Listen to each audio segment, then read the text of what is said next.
രാഹുൽ അറസ്റ്റിലായി റിമാൻഡിൽ പോയ അന്ന് മുതൽ ഈ വിഷയം സജീവമാക്കി നിർത്തുക എന്നുള്ളതായിരുന്നു കോൺഗ്രസിൻ്റെയും UDFിൻ്റെയും യൂത്ത് കോൺഗ്രസിൻ്റെയും എല്ലാം പൊതു തീരുമാനം. അത് അനുസരിച്ച് കൃത്യമായി സമരപരമ്പരകൾ സംസ്ഥാനത്തുടനീളം നടന്നിരുന്നു. ഇന്നിപ്പോൾ രാഹുലിന് ജാമ്യം ലഭിക്കുകയാണ്. സ്വാഭാവികമായും ഇന്നൊരു ജാമ്യം യൂത്ത് കോൺഗ്രസ് പ്രതീക്ഷിച്ചിരുന്നു.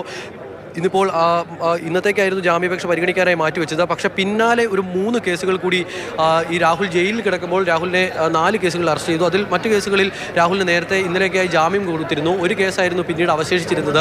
ആ case museum police station register ചെയ്ത കേസായിരുന്നു.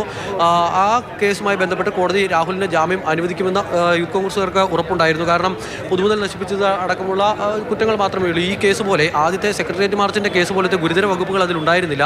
ആ കേസിലുണ്ടായിരുന്നത് പോലീസിനെ ആക്രമിക്കൽ, പോലീസിന്റെ കൃത്യനിർവഹണം തടസ്സപ്പെടുത്തൽ, അതോടൊപ്പം പൊതുമുതൽ നശിപ്പിക്കൽ, അന്യായമായി സംഘം ചേരൽ അടക്കമുള്ള വകുപ്പുകൾ ചേർത്തായിരുന്നു അന്ന് ആ കേസ് രജിസ്റ്റർ ചെയ്തിരുന്നത്. സ്വാഭാവികമായും അന്ന് ആ കേസിൽ ആദ്യ ദിവസം അറസ്റ്റിലായ മുഴുവൻ ആളുകളും റിമാൻഡിൽ പോയി. വളരെ കുറച്ച് ദിവസങ്ങൾക്ക് മുൻപ് മാത്രമാണ് അവർക്ക് ജാമ്യം കിട്ടി പുറത്തേക്ക് വരാനായത്. അതിനുശേഷമാണ് രാഹുലിൻ്റെ വീട്ടിലേക്ക് പോലീസ് എത്തി അപ്രതീക്ഷിതമായ ഒരു അറസ്റ്റ് കഴിഞ്ഞ് 9-ാം തീയതി ഉണ്ടാകുന്നത്. പോലീസിന് ലഭിച്ച രഹസ്യ വിവരത്തിൻ്റെ അടിസ്ഥാനത്തിൽ അടൂരെ വീട്ടിലെത്തി അറസ്റ്റ് ചെയ്തു എന്നുള്ളതാണ് റിമാൻഡ് റിപ്പോർട്ട്. അതിന് തൊട്ട് തലേ ദിവസം വരെയും രാഹുൽ കലോത്സവ വേദിയിലടക്കം സജീവമായിരുന്നു എന്നുള്ളത് കണ്ടതാണ്. അപ്പോൾ സ്വാഭാവികമായും അങ്ങനെ രാവിലെ വീട്ടിൽ കയറി പൊതുപ്രവർത്തന രംഗത്ത് നിൽക്കുന്ന ഒരാളെ അറസ്റ്റ് ചെയ്യേണ്ട എന്ത് കാര്യമായിരുന്നു ഉണ്ടായിരുന്നത് എന്ന ചോദ്യം പല കോണുകളിൽ നിന്നും ഉയർന്നു വന്നു. പോലീസിന്റെ ഈ നടപടിയുടെ ഒരു രീതിയെ വലിയ തോതിൽ പല കോണുകളിൽ നിന്നും അതിന് വിമർശനവും നേരിടേണ്ടി വന്നതാണ്.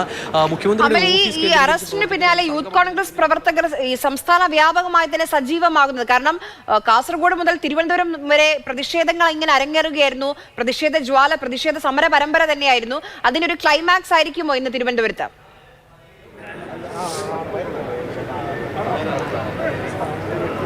അതായത് യൂത്ത് കോൺഗ്രസിനെ സംബന്ധിച്ചിടത്തോളം തിരഞ്ഞെടുപ്പ് കഴിഞ്ഞ പുതിയൊരു സംവിധാനം വരുന്നു. പക്ഷേ രാഹുലിൻ്റെ നേതൃത്വത്തിൽ പുതിയൊരു സംഘടനാ സംവിധാനം ഉണ്ടായിട്ട് കൂടി അതിന് വേണ്ട വിധത്തിൽ പ്രവർത്തിക്കാൻ ആവശ്യമായ ഒരു കളം ഒരുങ്ങിയിരുന്നില്ല. അതിന് പ്രധാനപ്പെട്ട കാരണം യൂത്ത് കോൺഗ്രസ് സംഘടനാ തിരഞ്ഞെടുപ്പുമായി ബന്ധപ്പെട്ട് വ്യാജ ID കാർഡുകൾ ഉപയോഗിച്ചുകൊണ്ട് പ്രവർത്തകർ വോട്ട് രേഖപ്പെടുത്തി. അങ്ങനെയാണ് രാഹുലിന് ഒരു വിജയത്തിലേക്ക് പോലും കാര്യങ്ങൾ എത്തിച്ചത് എന്നുള്ള വിമർശനം എല്ലായിടങ്ങളിൽ നിന്നും ഉയർന്നു വന്നതാണ്. അപ്പോൾ സ്വാഭാവികമായും സാധാരണ നിലയിൽ യൂത്ത് കോൺഗ്രസ് പുതിയ ഭാരവാഹികളൊക്കെ ഉണ്ടായിട്ടുണ്ടെങ്കിൽ സംസ്ഥാനത്ത് അവരുടെ നാട്ടിൽ മണ്ഡലം പ്രസിഡന്റ് മുതൽ ഏറ്റവും താഴെത്തട്ടിലെ ഭാരവാഹി മുതൽ ഇങ്ങ് സംസ്ഥാന കമ്മിറ്റിയിലുള്ള ആളുകൾ വരെ എല്ലായിടങ്ങളിലും ഫ്ലെക്സുകൾ കൊണ്ട് നിറയ്ക്കുന്ന കാഴ്ച ഉണ്ടായിരുന്നു. പക്ഷേ ഇത്തവണ അത് വരാൻ കുറച്ച് വൈകി. അതിന് കാരണം ഈ വ്യാജ ID കാർഡ് വിവാദമായിരുന്നു.